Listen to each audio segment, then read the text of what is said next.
Assalamualaikum warahmatullahi wabarakatuh. Pada seluruh pemirsa, dimanapun tentunya kalian berada, semoga kesehatan, kesejahteraan, inayah dari Allah menyertai kita semua. Allahumma amin.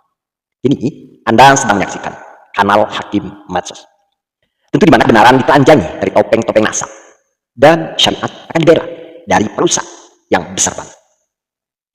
Hari ini kita akan membuka satu fenomena besar di mana pewaris pemikiran Abdullah bin Sabah di balik serban wangi. Mengenai tokoh daripada Abdullah bin Sabah, kawan-kawan bisa cross text bagaimana pemikiran dan biografi kehidupan beliau, dan ini dialah orang yang memang tercatat dalam suatu sejarah, bukan orang fiktif yang sedang kita bicarakan. Di balik itu semua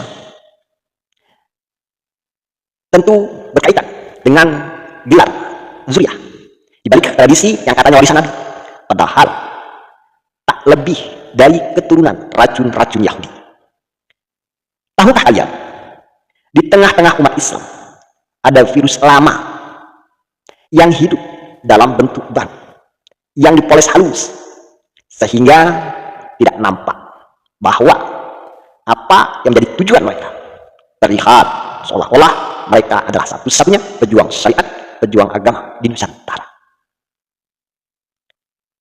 Virus yang lahir dari mulut Abdullah bin Sabah dan kini kita saksikan keluar dari ceramah-ceramah, provokasi-provokasi, dan mereka yang mengaku pewaris Nabi.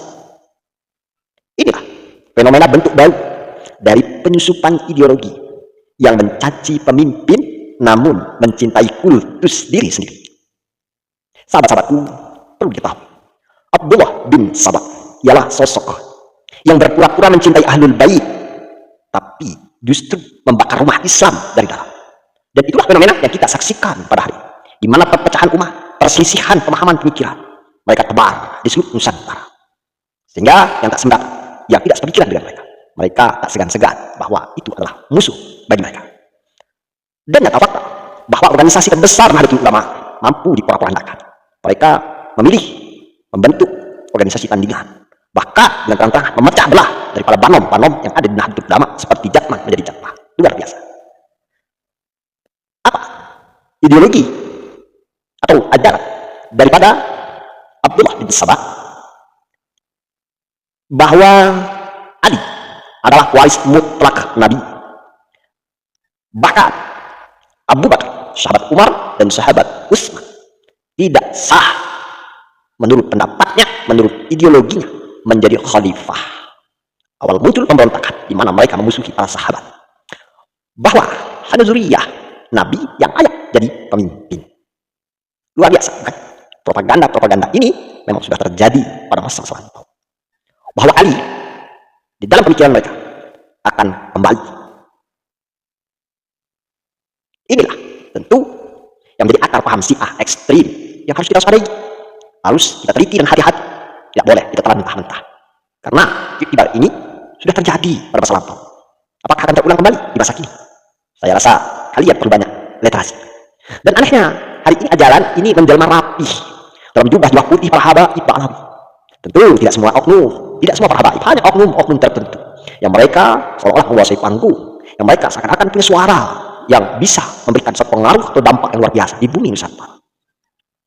Kenyataan, walaupun saya katakan lagi, ini tidak semua hanya oknum-oknum, seperti halnya Habib Rizik bin Saab, kemudian Bahar bin Smith, Taufik, ya, kemudian Muhtar, dan lain sebagainya. Mereka yang mantap, yang keras, yang mereka tentu nampak terlihat emosional ketika nasab mereka dipertanyakan.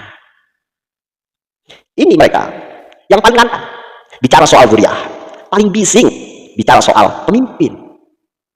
Tapi mereka sejatinya justru meminjam lisan Abdullah bin Sabah tanpa sadar, ataupun mungkin sadar, atau tanda kutip, apakah masih ada kaitannya dengan Abdullah bin Sabah, atau mungkin menjadi pertanyaan besar adalah turun-temurun biologi secara nasab, wallahu a'lam.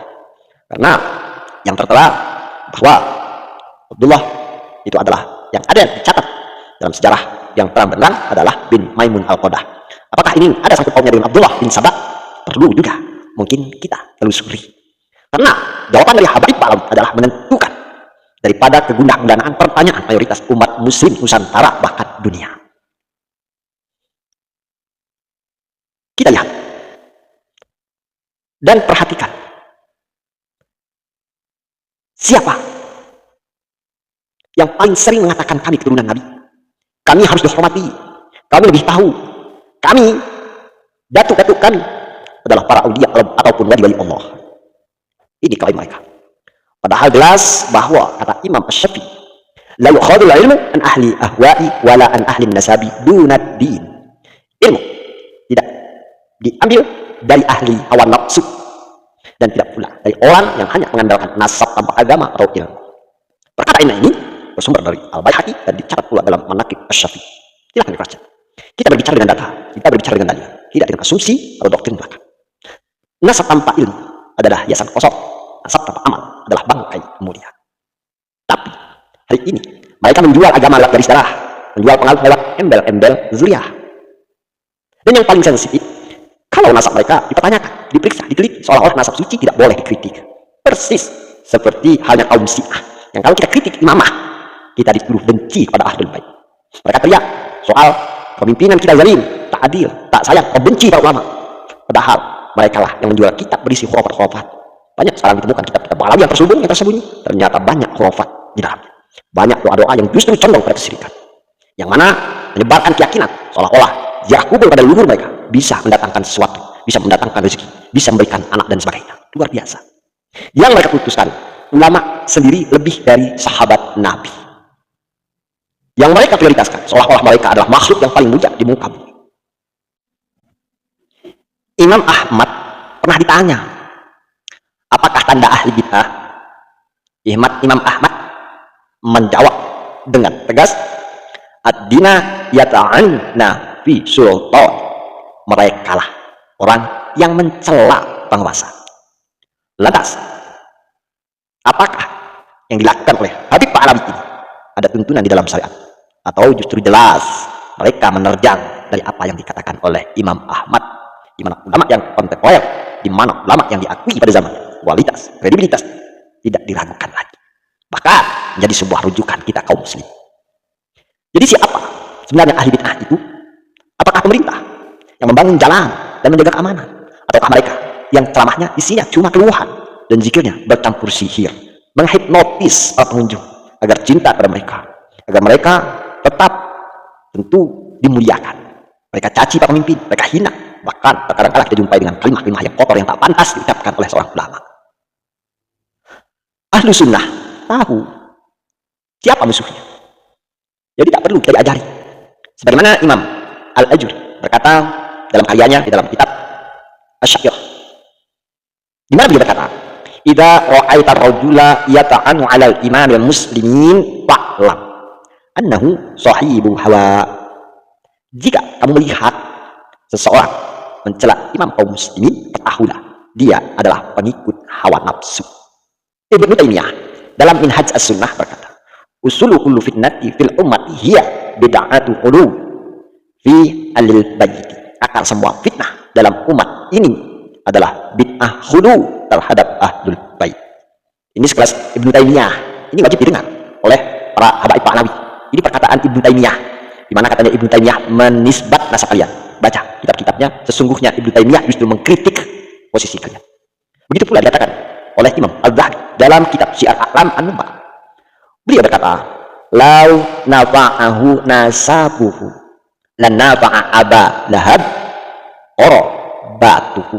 Kalau nasab bisa menyelamatkan, maka Abu Lahab tentu akan selamat karena kekerabatannya. Mereka memang bukanlah keturunan Abdullah bin Sabah. Para habaib saya telusuri itu tidak terkonfirmasi, bukanlah keturunan biologis dari Abdullah bin Sabah. Ya, kalaupun kawan-kawan menemukan referensi lain yang justru mengarah kepada ketersambungannya, monggo silahkan untuk diungkap. Tapi dalam pola pikir, cara bicara, objek permusuhan, dan pengultusan darah, mereka semua para habaib Ba'alawi mewarisinya tanpa marah. Luar biasa bukan? Mereka hanya mengkultuskan nasab, mencela pemerintahan yang salah dan menebar kebencian atas nama amar ma'ruf nahi munkar, seolah-olah jadi pahlawan. Tetapi sesungguhnya bahwa mereka lah anak ideologis Abdullah bin Sabah.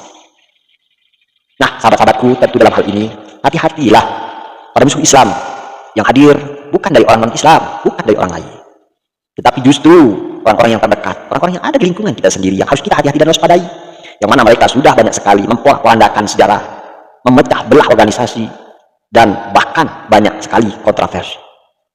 Jadi hal ini bukan datang dari luar, tapi mereka justru tak segan menyamar sebagai zuriyah baginda Rasulullah SAW, dan mereka memerangi wibawa Islam dari dalam, tidak mencerminkan orang-orang yang berilmu, tidak mengedepankan adab etika.